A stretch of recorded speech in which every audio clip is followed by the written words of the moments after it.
ejja kulaga bid, okay? These are the sellers, ekulaga ne ba buyers. Kyekiri kye nabanyonyodde, buyers versus the sellers mu katale. Of course ejja kulaga delta block, ejja kubanyonyola delta block kyeki, point of control mugimanyi. Mujebaleko basebo ne banyabo kyonna gye mutuusako engalo. It's manga bulijjo okuva ku FX Kampala. So basically olunaku olwaleero nzize tutunulire ku order flow.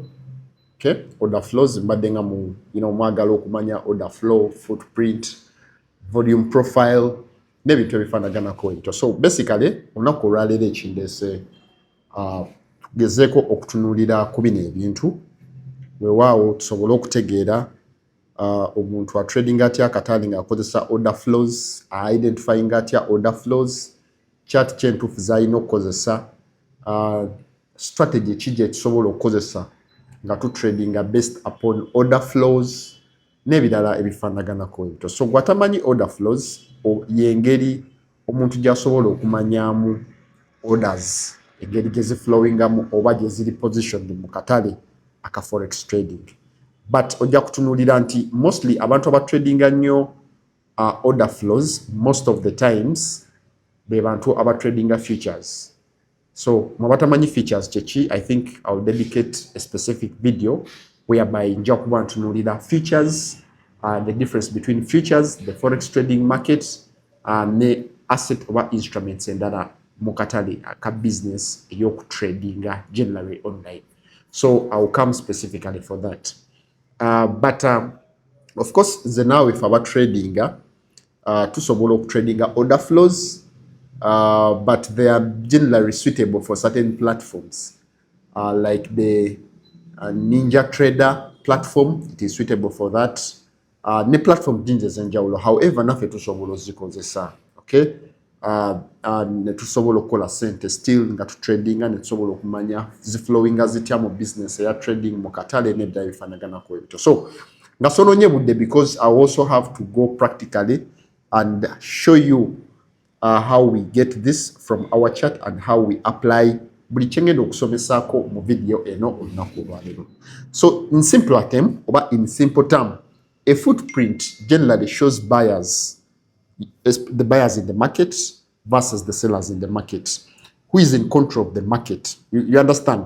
So ebiseera ebisinga tujja ku candlesticks tutunuulira nnyo candles oba kyezijja okulaga, rather zijja kulaga what happened in the market. Naye kati zo footprints, generally footprints zenjagala tutunuulireko olunaku olwaleero, era tugenda kuba tukozesa footprints ebiseera ebisinga nga tukozesa strategy jingendo okuba mu video yaffe eno olunaku olwaleero. So generally twasalawo ne tugamba nti guno omwaka tugenda kuba tutradinga just bya kutradinga fa, but rather nga tutunuulira engeri institutions zitradinga mu akatale. So candlesticks zikulaga what really happened in the market, whereas footprints zo zikulaga who caused that particular move, who caused whatsoever happened that is being shown to you by candlesticks mu katale. So gwe mugaso gwa footprints generally. So footprints tugambye nti zikulaga ba buyers ne ba sellers mu katale nga bevasinga, nti ba buyers bameka, ba sellers bameka ne bifaanaganako ebityo. So nezikuyambako era still okulaga volume eririddawa mu katale. Nezigezaako okulaga institutions ziriddawa, wawe ziri mu absorbinga prices oba wawe ziri mu pushinga prices, especially nga tuli mu katale. So guno mugaso oba oliawo footprints gwe zirina gwe zijja okutuyambako okutulaga mu maaso awo nga we zijja okubalaga. So tusobola okugamba nti footprints ziba zifaanana bwe ziti. Era footprint kyejja okulaga, ejja kulaga bid, okay? These are the sellers, ekulaga ne ba buyers. Kyekiri kye nabanyonyodde, buyers versus the sellers mu katale.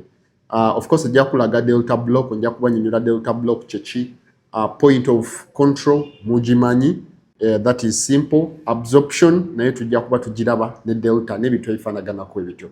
So generally footprints nazo kika kya charts ekiringanga wonalaba candlesticks. However ekyenjawulo this time round kiri nti zo zigezaako oba zijja ne zikulagako ba buyers ne ba sellers mu katale nti bwe bakando yawanvye oba yabadde bullish, who caused that bullish movement nti ye tejja kukoma bukomi kulaga nti buyers wabula ejja kulaga ne numbers y'aba buyers ne numbers y'aba sellers eya contributing to that gain or to that particular movement mu katale oba that increment or decrement esobola okubeerawo ng'ekulaga in relation between the buyers and the sellers in the market. Chovola banti along here tejja kulaga nti candle yadde yambuse, but as the market approximated to this level there were 0 sellers and generally we had more buyers, which were 53 orders, okay? And along here there were 69. So along here were 165 along here. So chitegeza nti along this particular point we experienced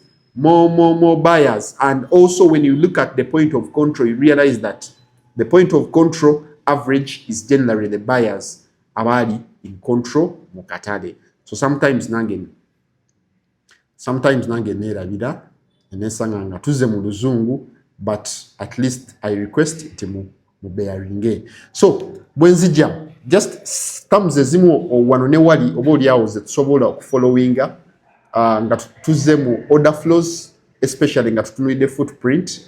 Tujja kugezaako okutunulira nga delta is the most important this time round. Rachi because delta yetulaga volume, okay, eyaba buyers ne yaba sellers. Nti you subtract okufuna delta or subtracting aba buyers ne ba sellers kyofuna yebera delta eyandibadde nga average, or rather yandibadde nga outcome.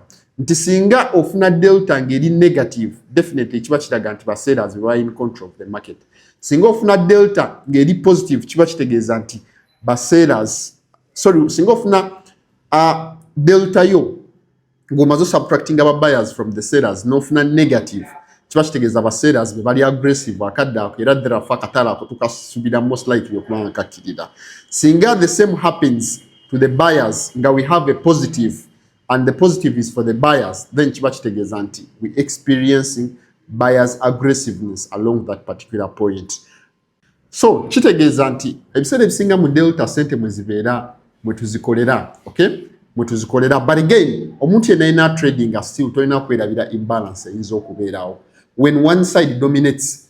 Olukugeza singa ba buyers bajja nga bali 300 nga ba sellers bali 50, then kino kiba kitegeeza nti awaliwo imbalance, therefore wabeerawo strong pressure along that particular point. Era fena tuba tusuubira nti akatale of course tukasuubira okudda eri side yabo abali mu kudominating akatale. N'olwekyo ekintu ekikulu especially nga tuzze waneeno kye tulina okufocusingako ebiseera ebisinga yebeera absorption. Okay, mwe aba trading order flows mutegeera kati byenjogerako. Absorption ebiseera ebisinga tugamba wano wabeera gold we wali zaabu olw'ensonga big buyers absorb orders without letting price move. Nti absorption especially wabeera absorption we tujja okulabira liquidity.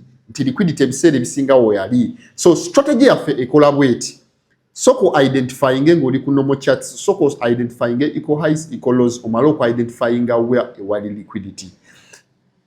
Order flows zigenda okuyambako zigenda only to help you confirm or affirm that along that particular point kituufu waliwo liquidity. Nti akatale kajja kujja along that particular point wetugambira nti kati waliwo absorption. Are we together? Nti waliwo absorption. Singa okuba resistance yo ne weesanga nti ekyamazima along that particular point waliwo buyers bangi naye akatale tekambuka to break, kiba kitegeeza awabeerawo presence of smart money. Lwaki kiba kitegeeza nti bali mu kujjamu ba buyers, in other words ba buyers bali mu kuba liquidatinga, which means that eventually the market kagenda kudda kakkirire. So kati gwe omugaso gwa footprints wezigugiramu awo nti gwoba osobola okulaba nti kati wano waliwo orders nga 10 orders nga 3 naye ekyamazima ddala akatale tekambuka oba kando teri mu kwambuka. Lwaki? Because bano buyers bali mu kuluzinga eventually ogenda okwesanga nti akatale tekambuka. In the return enebeera side ebeeraga nti ddala kituufu bali mu kuba absorbinga such that akatale ba smart money bakakkiriza in reverse our sell along that particular resistance. So wano footprints wezikuyambira ekitali nga bwona trading resistance yo nga tosobola kumanya orders ziriwo na absorption weeri. Ebiseera ebisinga tujja along the particular equal highs ne tutunulira we wali absorption. Absorption tugambye nti yo point wosangira nti akatale kali ku resistance kali ku resistance, but tulaba ba buyers bangi naye kyamazima ba buyers tebalina gye batwala katale. Kiba kitegeeza nti ba buyers bano baba ba liquidating, and of course after the liquidation akatale kano kaba always kagenda ku reversinga. So tutegeeza nti tugamba nti tokola kintu kyonna, but rather look forward to trading the reversal, because tuba tusuubira akatale kano nti kaba kagenda kukola ki kukirira. So awo strategy yaffe basically wekola osobola okukiza ne ku sell okusinzira engeri gyengenda okubalagamu. So awo basically gwe mugaso era strategy yaffe awo wekolera. For instance ngenda kubatwala ku chart yaffe, and most importantly woba tradinga kyandibadde kirungi no tradinga at least ngo tradinga pairs nga Euro USD ne GBP USD. That is the Euro future and the pound future. Kabugende ku chart yaffe tulabe as we continue. So an example, when you reach at our chart, this is the pound future, okay? Once you reach here, tugambye nti teekamu charts candlesticks zino woziteekamu, identify the equal highs nga bwe tuzira abantu wano equal highs, but generally tugenda focusinga above here because we expect liquidity here, or below here because we expect also liquidity here, because we said we're not what we know sell side liquidity, wano tuba tulinawo buy side liquidity. Now wano tuba tugamba nti singa omala okuobservinga equal highs ne equal lows zo, jangu oteekemu footprint yo nga you can basically osobola okukozesa indicator nga footprint overlay, no making sure nti wogiteekamu footprint overlay jangu around this particular point oselectinge wano ku display mode. By default ejja kugira mu delta, but teekamu bid and ask. Bw'onaabiteekamu ejja kuyamba nnyo. Lwaki? Olw'ensonga kansooke maximizing wano sobola okulaba information ono bulungi. Olw'ensonga nti yo egenda kuwa side bid eza candle ejja kulaga, like for instance akatale kano generally side eno ekulaga nga waliyo ba sellers, side eno waliyo ba buyers nga wena balaze eventually. Simanyi oba nfune pen tulabe. So here is an example, I would say. We have these that are on our right, and then we have also this figure that are on our left. And each and every candle, you can see it has both, okay? Both, okay? As you can see.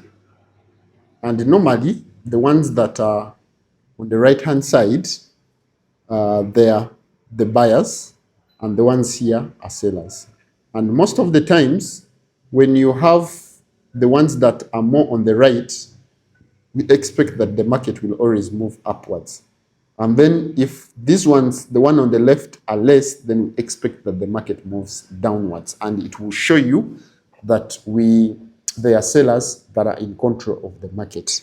Now, if you've actually drafted and you realize that along this particular resistance point, okay, where you have your resistance point, there are probably, you see quite a number of like for instance, along this particular point, you see so many, so many sellers, but generally this candle is literally not moving. It means that along this particular point, we are experiencing absorption. And once this happens and it's along a particular point, then definitely it means there is a lot of liquidation. Absorption, I said, it's more of the liquidation, and therefore the market is normally expected to reverse and come back to the next point. And through that, we are in position to use both resistance, resistance, support. We are using also liquidity. We are also using footprints, and we're also deploying now the new technique, which is the absorption technique. And by that, it's already a confirmed way to define our entry, and therefore we see the importance of order flows.